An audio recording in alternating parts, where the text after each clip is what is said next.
কালকে আমরা বেরিয়ে যাব আর আজকে আছে প্রচুর কাজ। সকালবেলা যাব একটুখানি হেয়ার কালার করতে, তারপর যাব ওরা সন্ধেবেলাতে জয়াদের বাড়ি, পূজাদের বাড়ি, সন্তুদের বাড়িতে। আর সারাদিনের কাজ করবো নিয়ে আজকে ছোট্ট একটি ব্লগ। তো রাধে রাধে, কেমন আছে তোমরা? দ্য কুন্টু ফ্যামিলি চ্যানেলের আরেকটি নতুন ভিডিওতে তোমাদের সবাইকে স্বাগত জানাই। एरोप्लेन लेके आ रहा हूँ, लैंडिंग का पोज बना लो। सर लैंडिंग की परमिशन चाहिए। ठीक है सर। এখন বাজে সকাল 6টা মতো, আর আজকে তো বাড়িতে প্রায় ফাঁকাই হয়ে গেছে। শুধু মা আছে, ভাই তো রোজ আসে আর যায়, ও তো থাকে না। আর কালকে তো বাড়ি থেকে বেরোবো, তো আজকে আছে অনেক কাজ। চলো আজকে তোমাদের একটুখানি আমাদের পাড়াটা ঘুরিয়ে দেখাবো। দেখো সকালবেলা উঠে ঘরগুলো যে কত সুন্দর করে গুছিয়ে রাখি, কোনো লাভ হয় না। फ्लेवर्स ये क्या है? And दवाई दवाई आई दवाई ইউভি, এত সকালে উঠে কোল্ড ড্রিঙ্কস কে খায় তুই দেখা তো। मत करो। चल लेके आ जा, चल लेके आ जा कोई भी। मम्मा देखो এটা কোন বললাম তুই রোজ বাদ চলে এসেছে। এই হাঁটো এই হাঁটো হাঁটো হাঁটো এই এটা কাটটা মিট খা रही है मैं किसी खा रही है मिट खा रही है मिट কালকে তো বেরিয়ে যাচ্ছি রাজস্থানের জন্য, তাহলে আজকের দিনটা আর কালকে এই দুটো দিন এদের খাবার দেওয়া হবে। তারপর থেকে তো আবার অন্য কেউ এদের খেতে দেবে। মানে আমাদের নিচের ঘরে যারা রেন্টে থাকে তাদের ঘরেও ছোট্ট একটা এরকম অ্যাকোয়ারিয়াম রাখা আছে, তো সেখানেও মাছ আছে। তো সেই জন্য সৌরভকে বলা হয়েছে, আর সৌরভ কালকে মাছগুলোকে নিয়ে যাবে। এটা হচ্ছে আমার রান্নাঘরের জানলা। চল একটুখানি খুলে তোমাদের দেখাই। পিছনে শুধু বাগান আছে একটা। একটু পাড়ায় বেরোলাম, এখন ওই 8:30 মতো বাজে। আর এই যে বাড়িটা দেখছো, এটা হচ্ছে পূজাদিদের বাড়ি। পূজাদির সাথে আমার খুব ভালো একটা সম্পর্ক।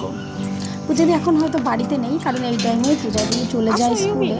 পূজাদির মেয়ে তো বারাসাতে স্কুলে পড়ে, তো এই টাইমে দিদি বারাসাতে মেয়েকে ছাড়তে যায়। আর এখন আসলাম এখানে মামদির বাড়িতে। আর এই যে দেখো, মামদির বাড়ির সামনেও কিছুটা জায়গা রেখে দিয়েছে, কত রকমের গাছগাছালি লাগিয়ে রেখেছে। আর এই দেখো কাঁঠাল গাছে কাঁঠালও হয়েছে। মামদির বাবা না ভীষণ গাছের পরিচর্যা করে, সবসময় দেখি মানে রাস্তা থেকে যখনই যাওয়া আসা করি দেখি মামদির বাবা টুকটুক করে গাছের গোড়ায় জল দেয়, কাজ করে। মামদির সাথে যেটুকুনি কাজ ছিল আমার কাজ মেটানো হয়ে গেছে। চলো বাড়ির দিকে যাই। আর এটাই হচ্ছে আমাদের পাড়া। পাড়াটা না আমাদের অনেক বড়, কিন্তু অত মানুষকে তো আমিও সত্যি কথা ঠিকভাবে এখনও চিনি না। যদিও 15 বছর হয়ে গেছে আমি এখানে আছি, কিন্তু আমরা তো খুব একটা বাড়িতে থাকি না। ওই বছরে হয়তো 2 মাস কি 3 মাস বাড়িতে থাকা হয়। সেক্ষেত্রে বাড়ির আশেপাশে সবাইকে চিনি, কিন্তু অতটা মানে ভেতরে থেকে যারা তাদেরকে অতটা চিনি না।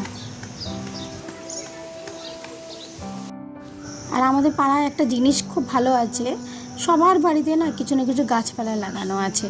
মোটামুটি নারকেল গাছ তো সবার বাড়িতেই আছে। আমাদের বাড়িতেও না 5টা নারকেল গাছ ছিল, কিন্তু যখন বাড়ি হয় তখন ওই কেটে কুটে তারপর একটা নারকেল গাছ বেঁচে আছে। যে নারকেল গাছটাই তোমরা সবসময় বাড়ির সামনে দেখতে পাও, একদম বাঁ সাইডে, সেটা। চলো, এই গেটটা এখন এত ঢিলে হয়ে গেছে যে ইউভিও খুলতে পারবে। চলো আর একবার বাড়িটা দেখিয়ে দিই। একদম উপর থেকে ভীষণ সুন্দর লাগছে দেখতে, নিচ থেকেও যতটা সুন্দর লাগে না, আর যখন আমি উপরে ছাদের থেকে দাঁড়িয়ে দেখি তখনও এরকম দারুণ লাগে। আসলে এই সবেমাত্র রং করেছে তো, তাই একদম চকচক করছে। হয়তো সামনে পর যখন ছুটিতে আসবো তখনই ঝড় হয়, বৃষ্টি হয়, এতটা হয়তো চকচকে থাকবে না। তার জন্য যতটা পারছি ভিডিও করে নিচ্ছি, ফটোও তুলে রাখছি, যাতে করে এই যে সুন্দর যে বাড়িটা এখন লাগছে সেটা যেন আমি ক্যামেরা বন্দি করে রাখতেই পারি। আর যে নারকেল গাছের কথা বলছিলাম তো, সেই নারকেল গাছটা এইটাই। আর এখানে দেখো যে গতবার লেবু গাছগুলো এনেছিল বাপি, যে কী জানি কেন লেবুগুলো হচ্ছে না, আর গাছগুলো না শুকিয়ে যাচ্ছে। আর এখানে দেখো কতগুলো ঘ্যাটকল পাতা রয়েছে, দেখতে পাচ্ছ। একবার না বাপি কতগুলো ঘ্যাটকলের বীজ এনে এখানে লাগিয়ে দিয়েছিল, তারপর প্রচুর ঘ্যাটকল হয়েছিল। আর তারপর থেকে না মাঝে মধ্যে এরকম ঘ্যাটকল হতে দেখা যায়। ভীষণ গরম পড়েছে, হাওয়া দিচ্ছে রাস্তায়, কিন্তু এই যে পিচের যে গরম হাওয়াগুলো না, সেগুলো মনে হচ্ছে এখানে মুখে এসে পড়লো। আমি দেখলাম যে 39 ডিগ্রি তাপমাত্রা বলছে আজকে, আস্তে আস্তে আরও বাড়বে। কি ভীষণ যে গরম। আর এখন বাজে সকাল ওই 11টার মতো, যাচ্ছি একটুখানি পার্লারে। আবার চলে আসলাম পার্লারে। আজকেও বাপি আমাকে ছেড়ে দিয়ে গেছে, আবার নিতে আসবে। আসলে ওই যে সেদিন যে হেয়ার কাটটা করে গিয়েছিলাম, একটা স্পা নিয়েছিলাম। আজকে আসলাম যে হেয়ারে একটুখানি কালার করব। ঠিক আছে, আমার চুল দেখে ওরা বললো 8 থেকে 9টা মতো হাইলাইট করলে পুরো চুলটা কভার হয়ে যাবে। মোটামুটি 2 থেকে 3 ঘন্টার মতো সময় লাগবে। আর আগের দিনের মতন বাপি আমাকে ছেড়ে দিয়ে গেছে। আবার যখন কমপ্লিট হয়ে যাবে কাজ, আমি ফোন করব, বাপি আবার এসে আমাকে নিয়ে যাবে।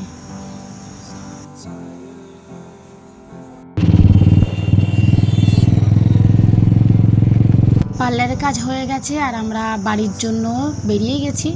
আর এই যে সামনে একটা ব্রিজ দেখা যাচ্ছে, এটা গুমা আর বিরার মাঝখানে। অনেক দিন ধরে এই ব্রিজের জন্য কাজ হচ্ছিল, শেষমেশ তৈরি হয়েছে। ছোট্ট একটা ব্রিজ, খানিকটা হাওড়া ব্রিজের মতো লাগছে। আর এই ব্রিজের পাশ থেকে যেটা রাস্তা আছে সেটা ধরেই আমরা বেরিয়ে পড়লাম।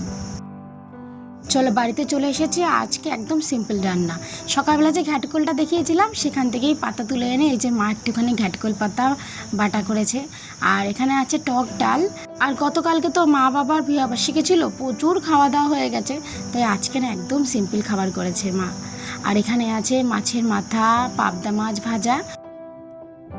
বাড়িতে এসেই আমি মোটামুটি ঘরদোর গুছিয়ে রেখেছিলাম, ড্রেসিং টেবিলটাও গুছিয়ে রেখেছিলাম। কিন্তু কদিন ধরে এই যে বাইরে যাওয়া হচ্ছে তো ড্রেসিং টেবিলের জিনিসগুলো একদম উল্টোপাল্টা হয়ে গেছে। তারপর এখান থেকে কিছুটা জিনিস তো নিয়ে যাব, আবার কিছুটা জিনিস রেখে দেবো। এই দুপুরের খাওয়া দাওয়া সারা হয়ে গেছে, তারপর এখানে এখন গোছগাছ করতে বসলাম। আর এই দেখো আমার চুড়ির বাস্কটা খুললাম, প্রচুর চুড়ি আছে এখানে। আর এই যে চুড়িটা আমি দেখালাম, এইটা আমি একবার পাঞ্জাব থেকে নিয়েছিলাম। তবে চুড়ির ডিজাইনটা তো খুব সুন্দর, ভাবছি এইবার আমি এই চুড়িটা নিয়ে যাব। তাই এর যে সেটগুলো আছে সেইগুলোকে খুঁজতে শুরু করছি। আর এই যে পেয়ে গেছি, সেটটা খুব সুন্দর লাগছে না? আর তবে জানো তো কালার কম্বিনেশনটা কিন্তু খুব দারুণ। আর এখানে আছে অনেক ধরনের মানে চুড়ি, সব না একসঙ্গে হয়ে গেছে জানো তো। আর এই যে যে চুড়িগুলো এখন আমি বার করছি, এই যে অরেঞ্জ কালারের সেটটা, এটা একবার আমি জম্মুতে গিয়েছিলাম বৈষ্ণব দেবী মাতার মন্দিরে, সেখান থেকে এই চুড়ির সেটটা বাপি আমাকে পছন্দ করে কিনে দিয়েছিল। এটাও কিন্তু দারুণ। আর এই অরেঞ্জ কালার চুড়ির সেটটা, এটা একদম নতুন, এখনও প্যাকিং থেকে খোলাই হয়নি। এটা রাজস্থান থেকে নিয়েছিলাম। এই চুড়িটাও কিন্তু দারুণ, তবে এটা বাড়িতে নিয়ে এসেছি, রেখে দেবো। আসলে রাজস্থানেও না প্রচুর চুড়ি পাওয়া যায়, তাই যতটা কিনেছি মোটামুটি সেখান থেকে কিছুটা বাড়িতে নিয়ে এসেছি, যেগুলো থাক বাড়িতে। এখন তো আমি আবার যাচ্ছি রাজস্থানে, সেখানে গিয়ে আবার কিনে নেবো।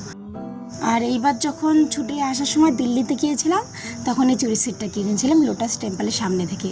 এটা খুব সুন্দর, তবে এটাও এখনও পরা হয়নি। এইভাবে এটা প্যাকিং করে রেখে দিই, পরে যখন বাড়িতে আসবো তখন তো কোনো না কোনো অনুষ্ঠানে যাব, তারপর যখন পুজোর সময় আসবো তখন চুড়িগুলো পরে ঘোরা যাবে। আর এই কানেরটা সেদিন মেলাতে গিয়েছিলাম, প্রিন্স পছন্দ করে দিয়েছিল, এই কানেরটাও নিয়ে যাব।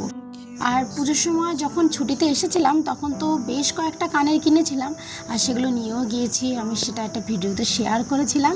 আর সেগুলো সব কোয়ার্টারে রয়েছে, তাই এবার আর বেশি একটা কানের নিলাম না।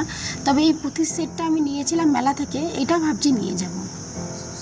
চলো আর একটা জিনিস দেখাই, এই চুড়ির সেটটা বাপি একদম প্রথম যখন পাঞ্জাবে গিয়েছিল তখন এটা আমার জন্য নিয়ে এসেছিল। বোতলটা তো সুন্দর বেশ। হ্যাঁ, আমি তো বললাম না কালকে বাপি মাটির দোকানে গেছিলো, সেখান থেকে কিনেছি। এই বোতলটা করবি কি জানিস, আজকে জল ভরে রাখবি, মাটির বোতল তো, কালকে জলটা ফেলবি, বোতলটা পরিষ্কার হয়ে যাবে। মাটির বোতলে জল খাওয়া খুব ভালো, শরীর স্বাস্থ্য ভালো থাকে, জল মানে সবসময় ঠান্ডা থাকে। আর এটা যাওয়ার সময় রাজস্থান নিয়ে যাবে, কেন রাস্তাঘাটে সবসময় তুই জল হয়তো কিনলি, হয়তো এমন সময় তুই জল ঠান্ডা করবি না, এই জলটা তুই সবসময় পাবি ঠান্ডা। ওই সন্তুর মা যেতে বলেছিল, সন্তুদের বাড়িতে যাই, পূজাদের বাড়ি আর জয়াদের বাড়িতে, চল ঘুরে আসি। সব বাড়িতে ঘুরে আসি, তারপরে এসে তারপরে চা খাবে। মা বাবা তো ঘুমাচ্ছে এখন, হ্যাঁ বাবা ঘুমোচ্ছে, থাক, বাবা তখন যাবে না, বাবা যাওয়ার দেরি আছে। এখন সবে 6টা বাজে, এই 7টা বাজে, তো বাবা উঠতে উঠতে লেট আছে। বাবা সেই 8:30, 9টা, 9:30 বেরোবে, তাহলে আমরা দেরি আছে। তাহলে তো ততক্ষণের জন্য চলো আমরা তাহলে ঘুরে আসি। চল আমরা একটু ঘুরে তাহলে এর ভিতরে জল ভরে রেখে দেবো। আসি। হ্যাঁ আজকে জল ভরে রাখবি, হুম, কালকে জলটা খুব ফেলবি, যাতে পরিষ্কার থাকবে। ঠিক আছে।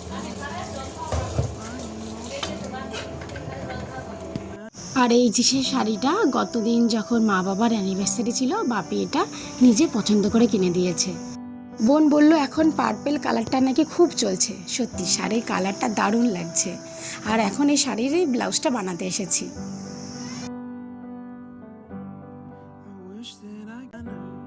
প্রথমেই চলে আসলাম সন্তুদের বাড়িতে। আর এই যে দেখো কাকিমা কত কিছু আয়োজন করে রেখেছে, আর আমাদের সন্তুর বউ সমস্ত কিছু প্লেটে করে সাজিয়ে দিয়েছে।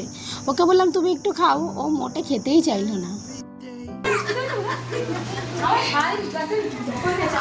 চলে আসলাম পূজার ঘরে। আসলে কাকিমার সাথে আর আমার মায়ের না ভীষণ ভালো একটা সম্পর্ক, আসলে দুজনের কথার ভীষণ মিল। তো ওখানেই না প্রায় 20 থেকে 30 মিনিট লেগে গেছে দুজনার গল্প করতে করতে। তো আমি আর মাকে বারণ করিনি, কারণ ব্যাগপত্র তো সবই গোছানো হয়ে গেছে, টুকটাক কিছু বাকি আছে, তো রাত্রের মধ্যে গোছানো হয়ে যাবে। আর এই পূজার ঘরটা দেখো কি সুন্দর সাজিয়ে গুছিয়ে রেখেছে, ওপরটা এখানে কত সুন্দর ঠাকুরের ফটো দিয়ে সাজিয়ে রেখেছে। আর এই যে ওপরে কত সুন্দর ফল সিলিং করেছে। আমি যখন দেখতে গেলাম বললো তাহলে টুম্পা লাইটগুলোকে জ্বালিয়ে নাও। লাইটগুলোকে জ্বালানোর পরে আরও সুন্দর লাগছে। তুই এত ভদ্র হয়ে যাচ্ছিস কেন? এই সেই খেলাটা সে চাকলা থেকে নিয়ে এসেছিলি? হ্যাঁ, সেটা এখনো বেঁচে আছে। ও তো ভাগ্য ভালো। আয়ুষ আজ বল বাবা, তোর ভাগ্য ভালো না? খেলনাটা বেঁচে আছে এখনো তোর হাতে।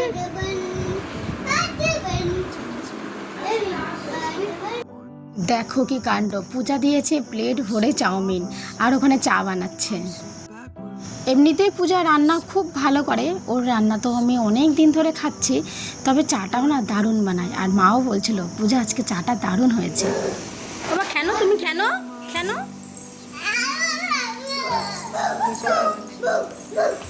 ও এখন ডগ হয়েছে।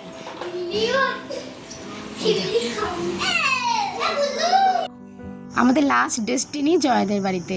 এখন রাত 9:30 মতো বাজে। জয়া ভীষণ জোর করছিল যে বাইরে থেকে কিছু খাবার নিয়ে আসবে, কিন্তু আজকে সন্ধ্যে থেকে এত খেয়ে পেটটা একদম ভরে গেছে।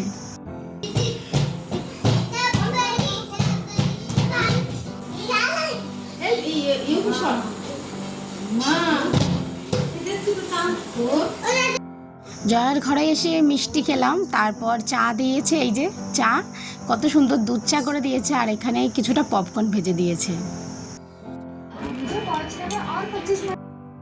সন্ধেবেলা যে বাজারে গিয়েছিলাম সেখান থেকে কিছুটা গোপালের জন্য ড্রেস কিনে নিয়ে এসেছি। এই যে মায়ের যে 3টে গোপাল আছে তার জন্য এই যে মুকুট নিয়ে এসেছি। কত সুন্দর লাগছে না? এরকম এই যে আকাশি রঙের 3টে মুকুট। আর এক সেট এনেছি এই যে অরেঞ্জ কালারের 3টে মুকুট। দুটো কালারে কিন্তু দারুণ। আর এই যে ছোট্ট ছোট্ট করে সূক্ষ্ম করে কি সুন্দর কাজ করে দিয়েছে, এটাতে যেন মুকুটগুলো পরলে আরও ঠাকুরগুলো সুন্দর লাগবে। আর এখানে এনেছি আমি, একদম গরম তো, তাই একটুখানি কটনের 2 সেট জামা।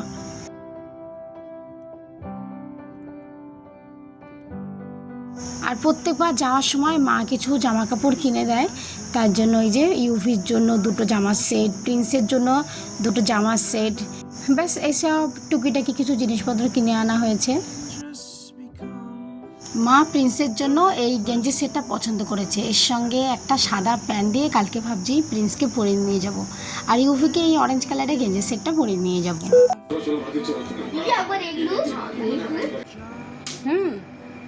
इसको कैसे लगाना है? अरे बाप रे, कैसे लगाना है?